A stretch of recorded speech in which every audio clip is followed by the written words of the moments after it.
G'day there, it's Delgar, the Thunder from Down Under, and welcome back to another episode of Delgar's Adventure. Today, we're going to be putting the adventure in Delgar's Adventure by exploring the vast expanse of the overworld. Wait, overworld? But we're in the Nether. That's right, we're going to be using the Nether to get to far expanses in the overworld. So I'm going to dig to the top of this Nether, and then I'll get back to you guys. So as you can tell by the bedrock in the roof, I've dug myself to the surface and built myself a temporary Nether hub. I've moved my portal up and I've moved my chests up. As you can see, the hole down to the old Nether entrance is down there. You may be asking, why are there all these slabs around? Well, the last thing we want is a ghast to spawn up here, and this will prevent the ghast spawning.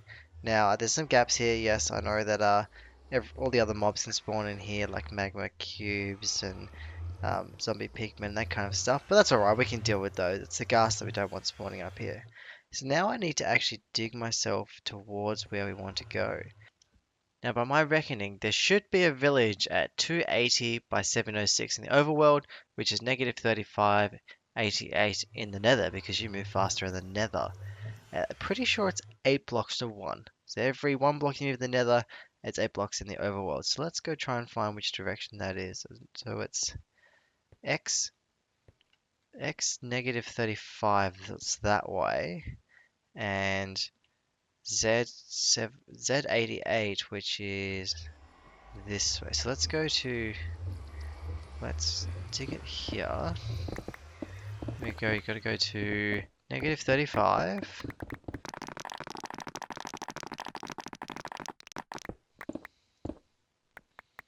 Oop, negative 35 is here, so let's just go a bit too far.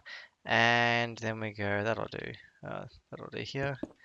And then we need to go this way. Yep, this way to 88.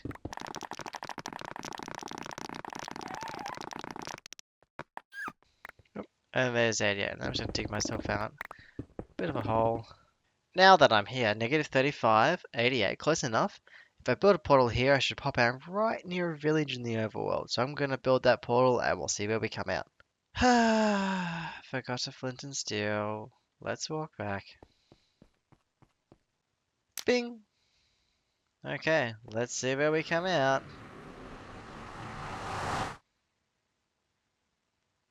Loading. And it's not time. Oh, look at that! Straight inside the village. I forgot a bed, so I'm going to go get that and come back. Ah, that's better. Good morning, everyone. Okay, let's have a look around this village. Hopefully not too many mobs spawned. Looks like it's a decent sized village. We have a butcher. I do actually want to try and keep these people if I can. They're going to be useful in a not too distant episode. So can I just push you in? Get in. Maybe not. Let's just do the other method of just I'll save him this way.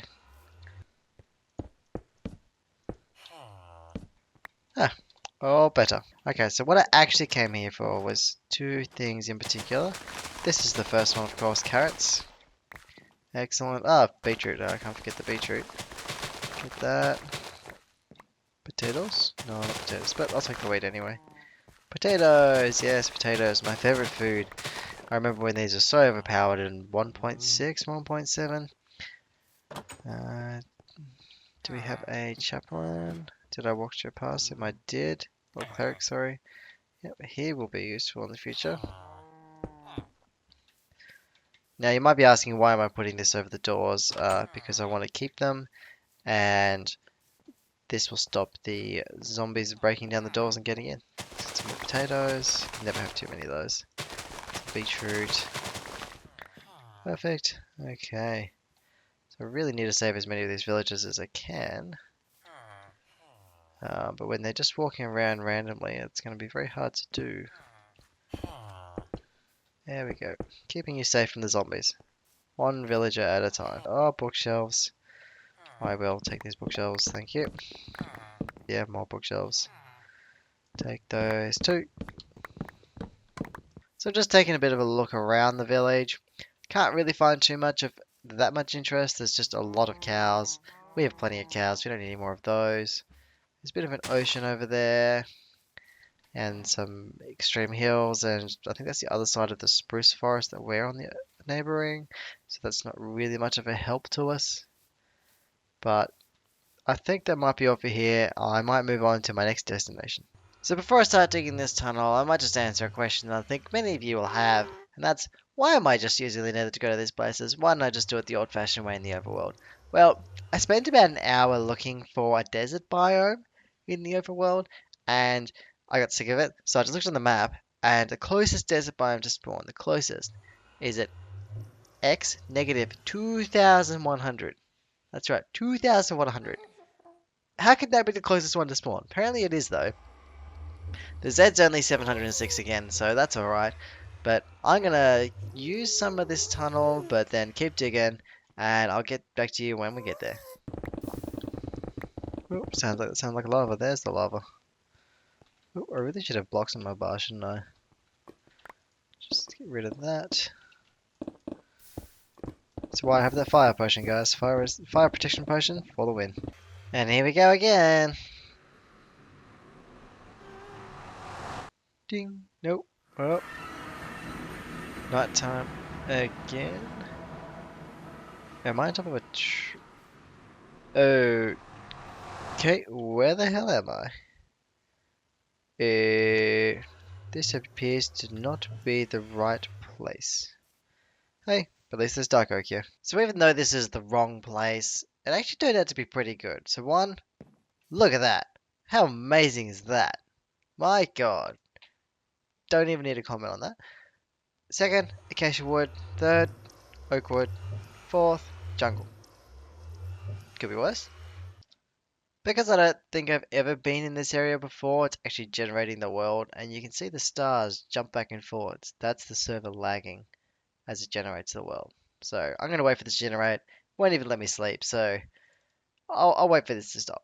Okay, so I figured out what the problem was, is that I have the correct X value, but I'm a bit of an idiot and I didn't get the right Z value. It's actually Z88, so I now need to head this direction 80 blocks. So I'm going to do that, and I'll get back to you guys. Take two. Try again. Yeah, why not? Let's go. Did I get it right this time? Yeah, about 80. 88. Sounds good. Should be a desert of some sort. It's a huge desert, so don't have to be exact, per se.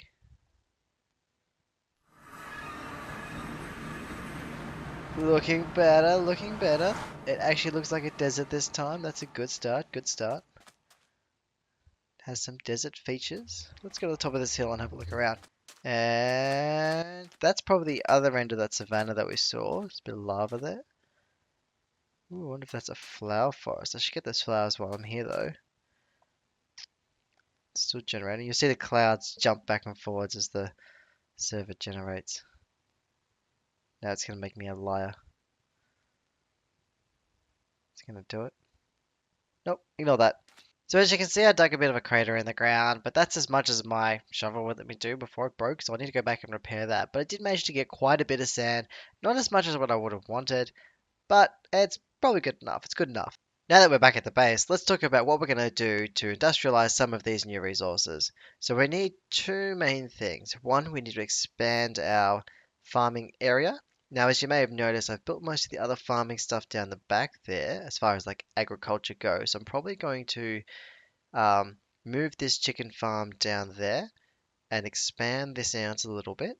Get rid of these pumpkins. I don't really like the pumpkins anymore, so I'm going to replace it with something else and expand onto this side. So I'll be doing that. And to get the sand into glass, we're going to be building a smeltery or a factory, whatever you're going to call it. And I think I'm going to do that in this space down here. So let's go over there. I think at this gap right here, because this farm's going to come out a bit further, and then I'm going to build it on this side here. So I'm going to get to this terraforming and build out this farm, and then I'll give you guys some progress updates as I go.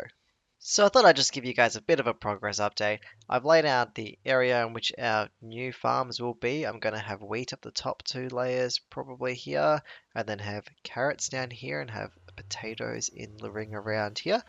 I just need to go and do a bit of hoeing, and I'll come back to you guys when it's all fully grown.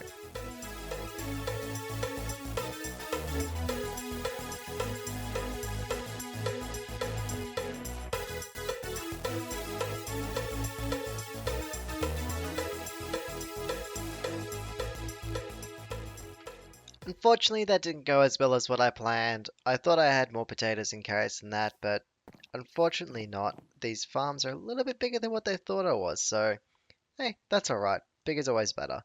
But now we're going to move on to moving this chicken farm. So I've pulled apart this chicken farm down here earlier, and look how many eggs was in it. It was actually overflowing. So I'm going to be moving this to over there somewhere, probably in this little section here. So I'm going to do that and then give you guys another progress update. So as you can see, all done. I put quite a lot of chickens in here for. That's going to fill up this chest so quickly. But as you can see, it is the same style as these other farms. So no more glass, but I think it looks alright. I think it looks alright. So looking at the space over this side, I think I've got just enough room to squeeze this building in. I had to move this hill back a little bit, just a little bit, but I think I can squeeze it in. So this is how the building's going to look. It's going to be a bit of an odd shape. It's not square, and it's going to have a big chimney at the top. So I'm going to get into building this and then give you guys some updates. So I've got the building partially built, but I thought I'd run over with you guys how this actually works. So this is the one smelter, and there's going to be a second one here. I'll build that with you in a second. But generally how it works is like this. So you start off and you put your stuff in the top here. Well, of course you do it from this side. So you put your stuff you want to smelt in here. So let's say that's going to be, I don't have anything in here that can be smelted, but you put your cobble or your ores or anything like that up there. That is drawn through these hoppers and put inside these furnaces. Now there's two in a row, which means that anything you put in here will instantly split into two and get smelted by two furnaces. That's what makes this so great. Now when that's finished, when they're finished being smelted, they're drawn out by these two hoppers down below and put into this chest. So this is where you take your items out of. Now, this chest here is for your fuel, so your coal or blaze rods or lava buckets, that kind of stuff. And that will automatically fill these furnaces as it goes down. So you can fill this with sand, fill this with lava buckets, and then at the bottom you'll have a full double chest of glass in no time. So let's just run over with you guys exactly how to build this. It's super easy, super easy. You start off with a double chest like this, and you got to hold shift to target these chests. So you just go click, click. There's your two bits there. Put the furnaces on top. Put your hoppers on top of that. Of course, holding shift when you press that. You got to hold shift again to put it on top of here. You just go jump, click. There we go. And that finishes your actual smelting line. This is for your fuel. So you go like you hold shift doing that, of course, and then you put your chest there and your chest there. All good. And just to hide these hoppers, because these look terribly ugly, we just put a cobblestone wall in front. Besides those hoppers, still makes it accessible. You can still get to the top one there. Looking good. So I'm going to go finish this outside of this building, and then I'll get back to you guys. And there it is. Oh, got some of you guys. I bet you some of you thought it was going to be made of wood like every other building. And I mean, it is made of wood, kind of, but there's lots of stone, lots of stone. Stones everywhere. And I love this chimney coming out the top. Beautiful fire coming out the top too. Looks like it's actually a working chimney. So let's look at it from this side. As you can see, I've used these chiseled stone bricks. Love those chiseled stone bricks. And it's not a square building like we discussed. This bit comes out with this little extra roof. Makes it look lovely. And if I show you the inside, you just walk in and you have access to your fuel deposits. This is more like the back entrance to the back of it there. And around here, we can access the front of it. Looking good, looking good. Maybe I might put some stairs above this so you can't see into the building as much. Yeah, I think that's a good idea. Ah, that's better. Now you can't see into it as much, but you can still open the chest. I thought I'd just run through with you guys exactly how easy this is to work. So the first thing we have to do is run around to the back, go in this door, and then load our fuel into the back. Obviously, normally you would have more fuel than this, but unfortunately I might have used it all, so I might have to go get some more of that. Then we go around to the front. Drop all of the stuff we want to smelt into there. That starts getting loaded up. And as you can see, the fuel's going in, the sand's going in. It's beginning to smelt. Just wait for one of them to do it. Oh, see, it instantly goes in the chest. How good is that? But unfortunately, that's all we've got time for. So thank you for watching this episode of Delgar's Adventure. Like the video if you liked it, dislike it if you disliked it, and subscribe for future episode of Delgar's Adventure. This has been Delgar. Bye for now.